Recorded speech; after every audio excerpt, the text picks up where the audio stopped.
Hi, it's Patch with DCF training department here. So right now what we're going to do is we're going to take the draw in our presentation and now we're going to apply it to our concealed carry setup. So I've got a nice 511 button-up shirt here.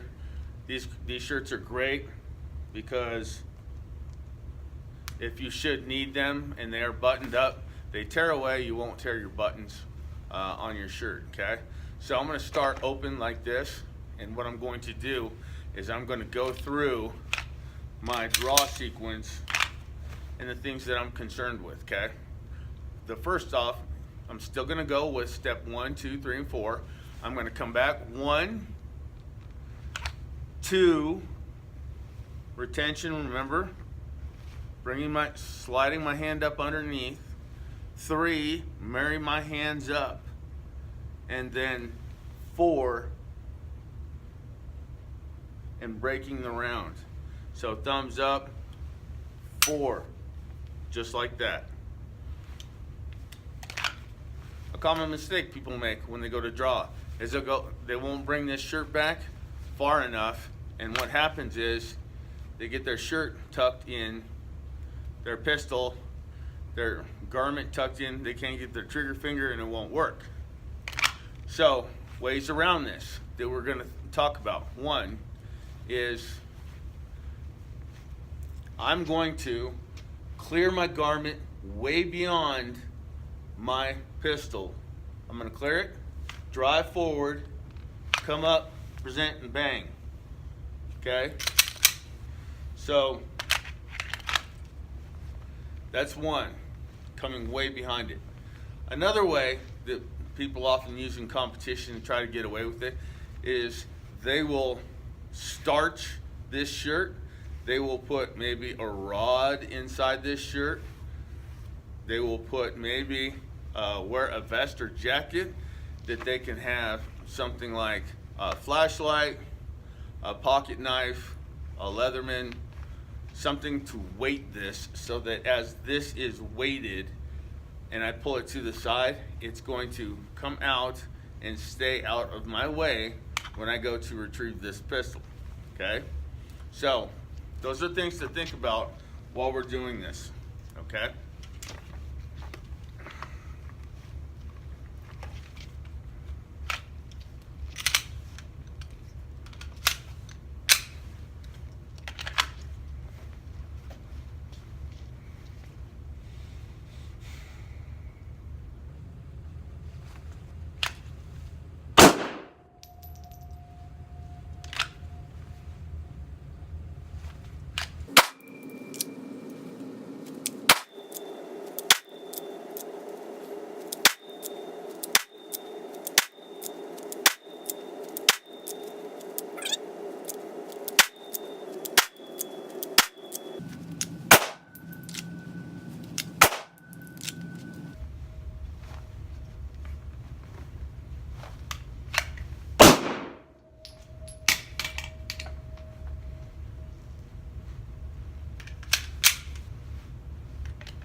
Those are some examples of just repetition, building up the shirt, and seeing how it's going to work out for you, okay?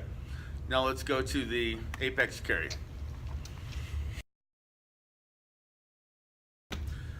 We just got done covering sidecar, outside the waistband, concealed carry draw, and presentation. Now what we're going to do is we're going to discuss an inside the waistband, or IWB they call it, from the apex, okay? And by that I mean the apex is I have my pistol directly in front of me. The reason it conceals well in this location is because I have my 2 pelvic arches on the outsides, and they have this natural indent on either side. You can put it in the middle, run it off to one side or the other, identify what works well for you. Also, you'll notice that a lot of people that carry apex, they want their buckle to be out of the way and posted off on the support hand side. That way, the buckle doesn't interfere with the retention system of the apex, okay? So from here,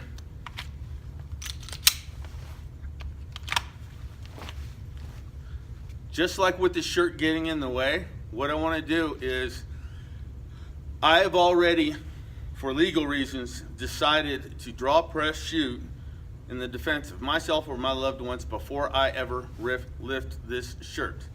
If I get in the habit of lifting this shirt and saying to somebody, look dude, I don't want any problems, I'm a concealed carry guy, in the state of Colorado, that's called felony menacing, because I'm showing him a gun and I'm threatening him with that possibility. Other states call it felony brandishing, okay? Felony, it being the key word, you won't be carrying this guy much longer, okay?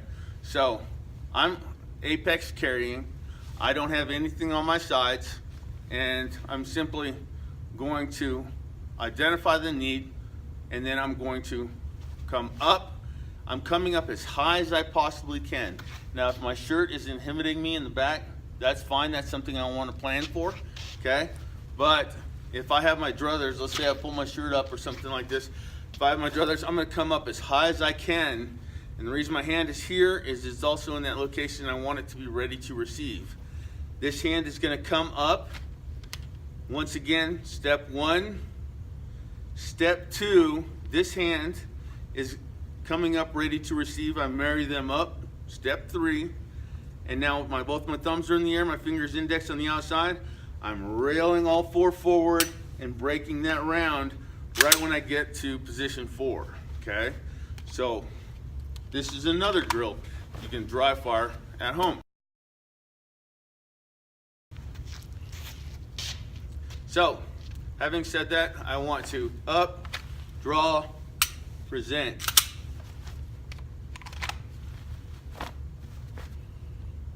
Up, draw, present. Remember, I'm cross-eyed dominant. It's great to be genetically superior, right? Ah, ah, ah. See this? Don't want that to happen.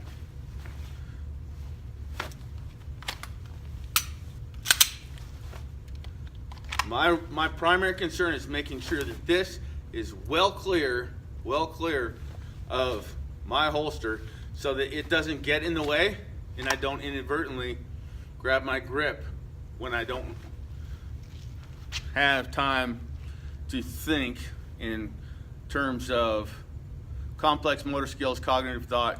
I'm under stress. I want to grab, press, shoot. Okay? Now let's try some live.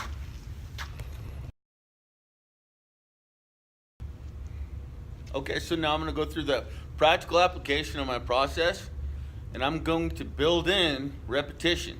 Think in terms of you're going to the gym for your workout, right?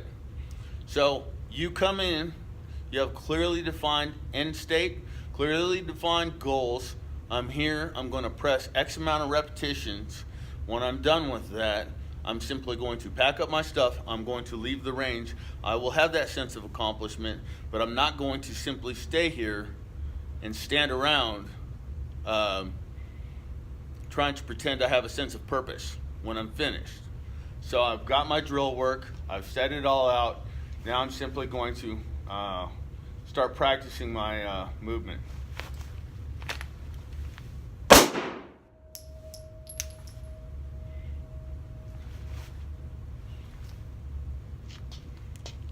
Back up a little bit so you can see me a little better. Okay. Shirt got caught.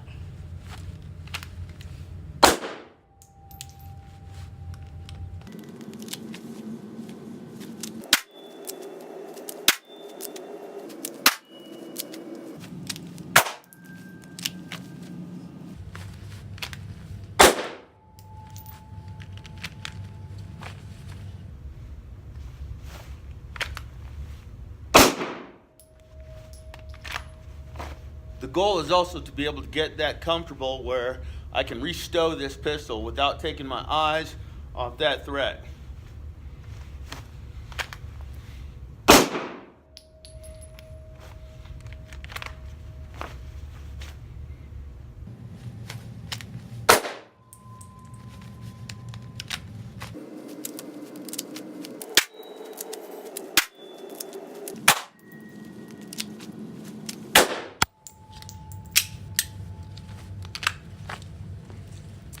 That's our drill work for drawing from the apex. And as you stand around or you're going about your day-to-day business, our intent is not to create any unnecessary anxiety in the folks that are around us throughout our day-to-day lives. We have our insurance policy. Remember, this is defensive, not offensive. So we don't want to create any panic. So wherever you go throughout your day, you would be surprised at how many folks around you are actually concealed carrying. But out of respect for you, they don't want you to know that.